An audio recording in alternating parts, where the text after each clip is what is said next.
Salut à tous, j'espère que vous allez bien. On se retrouve pour la review de SmackDown du 3 mars 2023 et on commence directement le show avec toute la Bloodline, enfin sauf Jey Uso et Sami Zayn qui font leur entrée. Ils arrivent dans le ring, comme d'habitude. Roman Reigns demande au public de le reconnaître et à ce moment-là, on a Cody Rhodes qui vient faire son entrée pour le face-à-face tant attendu entre Cody Rhodes et Roman Reigns. Donc Cody Rhodes arrive dans le ring. Première chose qu'il va demander à Roman Reigns, c'est, enfin, d'abord il va dire qu'il est venu d'homme à homme, lui parler à son adversaire de WrestleMania. Donc il n'y a pas besoin qu'il y ait la Bloodline autour de Roman Reigns, à moins que Roman Reigns en ait besoin. Donc à ce moment-là, Roman Reigns y comprend. Il dit à la Bloodline de partir, et même à Paul Heyman. Du coup, il est tout seul avec Cody Rhodes. Il va même aller plus loin en mettant ses ceintures au sol. Et puis il va demander à Cody Rhodes de quoi il veut parler. Voilà, petite référence. Et Cody Rhodes va commencer par dire qu'on va parler de Roman Reigns. Donc il commence à parler de Roman Reigns et dit que Roman Reigns, il est champion depuis 1000 jours. Qu'il est la montagne impossible à gravir, que ce mec il est invincible. Et puis il va raconter une petite histoire, il va dire que tout le monde lui a dit dans sa carrière qu'il resterait toujours le larbin, on va dire, de Randy Orton, que toujours, que Cody Rhodes jamais arrivera à s'en sortir avec Stardust, que Cody Rhodes il pourra pas ramener 10 000 fans pour faire un show indépendant avec ses copains. La petite référence à All In m'a fait beaucoup plaisir personnellement.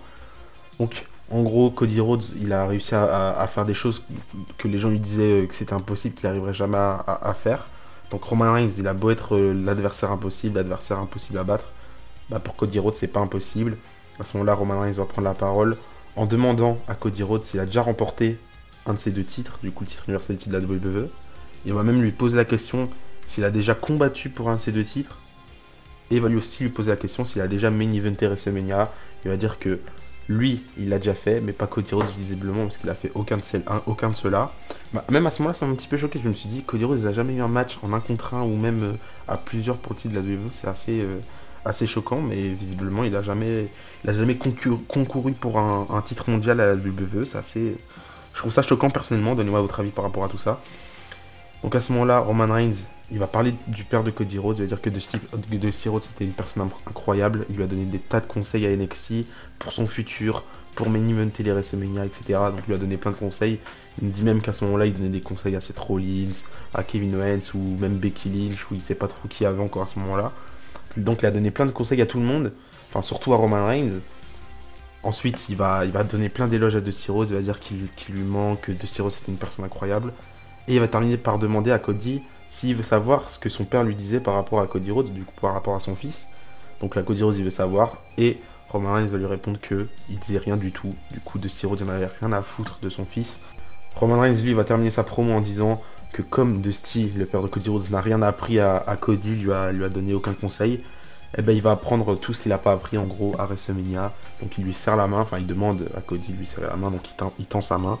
Sauf que Cody Rhodes là il va reprendre la parole pour une dernière fois en disant que pour exister il suffit de faire qu'une seule chose. Pour exister il faut qu'il batte Roman Reigns à WrestleMania. Et là il commence à serrer la main de Roman Reigns. On termine sur un petit serrage de main. Un truc que j'ai bien apprécié à la fin de ce segment là, c'est que Roman Reigns il quitte le ring en souriant quand il regarde Cody Rhodes.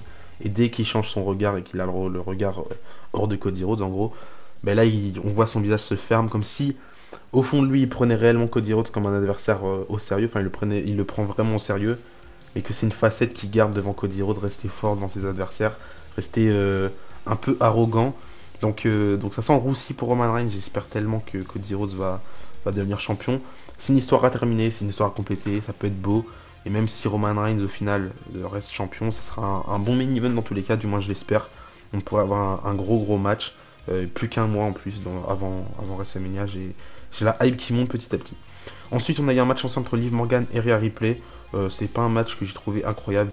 Victoire de Rhea Ripley sans surprise, pas grand chose à rajouter sur ce match-là. Victoire assez logique, on va dire. Je voyais pas Rhea Ripley perdre ce match-là, à part si on aurait une intervention de Charlotte Flair. Mais je déteste ce genre de construction de rivalité où juste t'es la championne, tu sais que t'as ton adversaire face à toi, bah tu vas intervenir pendant un match comme ça il y a un petit peu plus de guerre entre les deux. Je trouve ça nul comme construction, je préfère une construction un peu plus approfondie comme on peut avoir là actuellement avec Cody Rhodes Roman Reigns, même si on n'est pas sur la construction du siècle. Pour moi je trouve ça très bien, il y en aura toujours qui vous diront que c'est pas incroyable, pour moi ça reste super bien. Ensuite on a eu un match ensemble entre Santos Escobar contre Dominic Mysterio, c'était un match très intéressant, pas dans l'in-ring forcément, même si je trouve que le match est plutôt correct on va dire. mais surtout intéressant ce match-là, puisque on a un truc qui commence entre Santos Escobar et Dominic Mysterio. On avait déjà ce truc qui commençait avec Santos Escobar et Rey Mysterio. On sait que Rey Mysterio avait changé son masque, enfin donné son masque. Enfin, ils avaient fait un échange, je crois. Enfin bref, juste du respect mutuel entre les deux Mexicains, et je trouve que c'est une bonne manière de mettre Santos Escobar en avant du coup de cette manière-là. Pendant le match, pendant tout ce qui se passait pendant le match, Santos Escobar, il avait on avait l'impression qu'il grondait à chaque fois Dominic Mysterio. Je trouvais ça intéressant. Juste la fin du match que j'ai pas apprécié, puisqu'on a Santos Escobar qui va se prendre un Riptide de Rhea Ripley en dehors du ring, puis va rentrer dans le ring, va se prendre un Frog Splash et le tomber, du coup victoire de Dominic Mysterio qui remporte un match pas clean. Et j'ai l'impression qu'il y a que à la WWE que je vois ce genre de manière de construire quelqu'un, de rendre pas over quelqu'un du coup, mais de donner un petit peu de puissance à quelqu'un sans le faisant remporter des matchs pas clean et d'une manière assez ridicule pour la personne qui met en avant celle qui va être mise en avant. Je sais pas si vous m'avez compris. En gros, là, Santos Escobar il se fait humilier en se prenant un Riptide de Rhea Ripley. Bon, c'est un petit peu bien parce que Rhea Ripley elle a besoin d'être forte pour WrestleMania, même si elle l'est déjà assez suffisamment, je trouve. Mais Santos Escobar il mérite pas de se prendre un Riptide puis perdre face à Dominic Mysterio. Double ridiculisation pour lui. C'est assez dommage. En plus, pour moi, Santos Escobar, c'est la personne à mettre en avant. Dominic Mysterio, je trouve que c'est bien de le mettre en avant. Hein. Il mérite totalement sa mise en avant actuelle, puisqu'il travaille énormément pour ça. Mais wow, on a des priorités quand même, faut les respecter. Santos Escobar, il arrive dans le main roster. Il a pas non plus 30 ans devant lui, et il a pas non plus cette, cette alchimie qu'on a actuellement avec Dominic Mysterio quand il apparaît au Weekly. Dominic Mysterio, on sait que tu peux le faire travailler de la même manière pendant une petite année, ce sera toujours pareil pour lui et il continuera de s'améliorer parce qu'il est très très jeune. Alors que Santos Escobar, lui, il arrive dans le main roster, il n'y a rien pour lui, il y a rien, donc il serait temps quand même de le mettre un petit peu en avant, lui donner des opportunités, ou je sais pas, faire un truc intéressant, mais pas le faire perdre pour mettre en avant Dominic Mysterio. Je trouve pas ça bien, surtout qu'il y avait un bon truc à écrire, mais enfin bref, donnez-moi votre avis par rapport à ça. C'est peut-être juste moi au final, hein, mais personnellement, j'ai pas beaucoup apprécié ça. C'est un des seuls trucs que j'ai pas apprécié avec un autre truc, mais on va voir ça plus tard.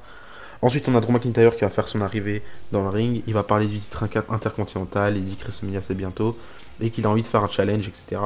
Sauf qu'à ce moment-là, on a Sheamus qui débarque qui dit oh, à quoi tu joues, Drew McIntyre? Tu sais que le titre intercontinental c'est une grande valeur pour moi. Tu peux pas me devancer, c'est pour moi le titre intercontinental.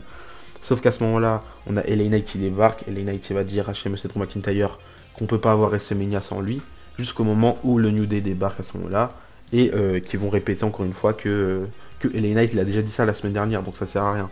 Donc là, si on suit aux rumeurs, on sait qu'on aura un Drew McIntyre contre Sheamus contre Gunther pour le titre intercontinental à WrestleMania, qui est pour moi un excellent match. On pourra avoir ce match-là, ce serait vraiment excellent. Mais vu qu'il rajoute LA Knight et qu'il rajoute le New Day, je me dis, est-ce qu'on n'aurait pas un multi-man match, ladder match pour le titre intercontinental? C'est possible. Personnellement, je préférais le triple threat. Je trouve que ça serait plus un match mémorable et en tout cas une meilleure défense pour Gunther plutôt que de faire un ladder match. Même si j'aime beaucoup les ladder matchs lors de WrestleMania, je suis un grand fan de ce genre de stipulation et surtout à WrestleMania pour un titre mineur. Mais là, je me dis, ouais, je sais pas, je suis pas un grand fan des LA Knight, le New Day, bon, j'aime beaucoup le New Day, mais bon, les mettre dans des matchs comme ça alors qu'ils sont en équipe, c'est pas méga intéressant. En plus, je crois que Kofi Kingston s'est blessé et qu'il devra louper WrestleMania.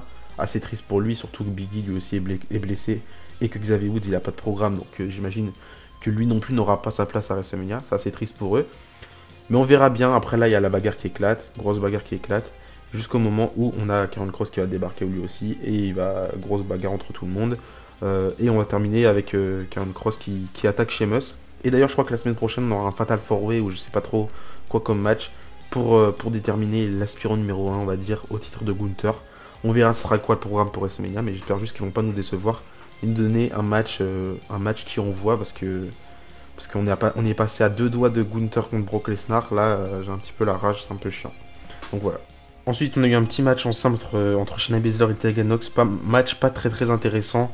Déjà, Shayna Baszler, c'est pas incroyable ces derniers temps. Pourtant, je suis un grand fan de cette catcheuse. Et Tegan Nox, je l'aimais beaucoup à l'époque, mais elle est pas assez mise en avant. Et puis, je sais pas, assez bizarre son retour. Elle fait son retour. Elle a pas vraiment une petite mise en avant comme on a pu avoir avec au moins tous les retours. Quand on y repense, tous les retours, on a eu un minimum un petit peu de mise en avant. Et là, pas du tout pour Tegan Nox.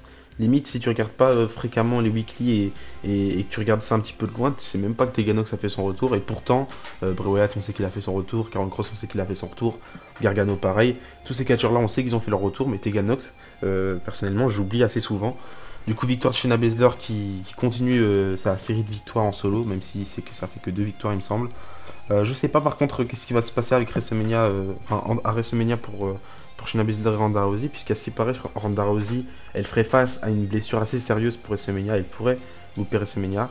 Ce serait triste plus pour Shayna Baszler, je pense, parce que Ronda Rousey, elle a dit qu'elle avait poussé pour avoir un match en équipe avec Shayna Baszler pour les titres par équipe. Comme ça, Shayna Baszler, elle aurait un plan pour WrestleMania, et je trouve que c'est une bonne chose à faire pour elle, enfin pour sa copine. Je trouve que c'est un bon geste de sa part.